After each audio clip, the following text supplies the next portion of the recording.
Voilà, on se trouve ici au cœur de la châtaigneraie de Fuy, c'est environ 15 hectares de forêt. Cette forêt a plusieurs rôles. Elle a d'abord un rôle protecteur pour le village, puisqu'elle est censée faire barrière aux ravines qui descendent de la montagne. Elle a un rôle social, puisque les gens peuvent venir tout le long de l'année s'y promener, se ressourcer, peuvent venir y cueillir les châtaignes en automne.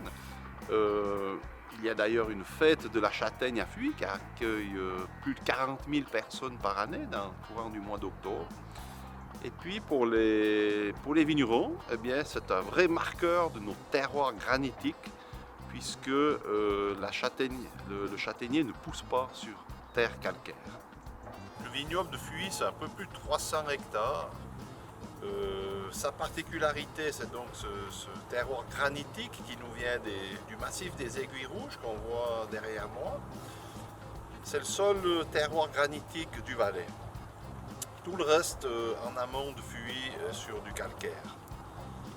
Sur ces 300 hectares du vignoble de Fuy, 35 hectares sont plantés avec le cépage Petit Arvine et c'est le cépage emblématique de notre commune. Ce cépage reste quand même une production très confidentielle à Fuy mais aussi à l'échelle cantonale puisqu'il n'en existe que 230 hectares. Et on peut dire que c'est le seul endroit au monde où ce cépage est cultivé. Par contre, il est reconnu à l'international comme pouvant être un très grand cépage blanc. Alors ici, on se retrouve devant la Combe d'Enfer. C'est un lieu mythique du vignoble de Fuy, un lieu emblématique. Il représente à la fois le savoir-faire des vignerons à travers les siècles qui ont su maîtriser la pente pour y établir leur culture. Ici, on a plus de 30 terrasses qui se superposent pour plus de 5 km de murs en pierre sèche. On voit que le vignoble est aussi bien intégré dans la nature. Et ça représente aussi toute la pénibilité du travail dans cette zone alpine.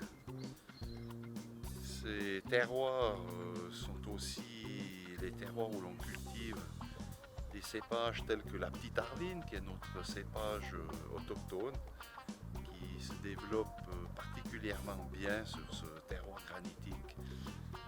Et on y cultive également d'autres cépages tels que le gamay, la syrah. Et c'est vraiment sur ce terroir granitique unique en Valais qui correspond un peu au terroir emblématique, par exemple, du Beaujolais, où on y cultive des beaux gamay, mais également de la vallée du Rhône, où il y a des belles syrahs, notamment sur l'appellation Saint-Joseph.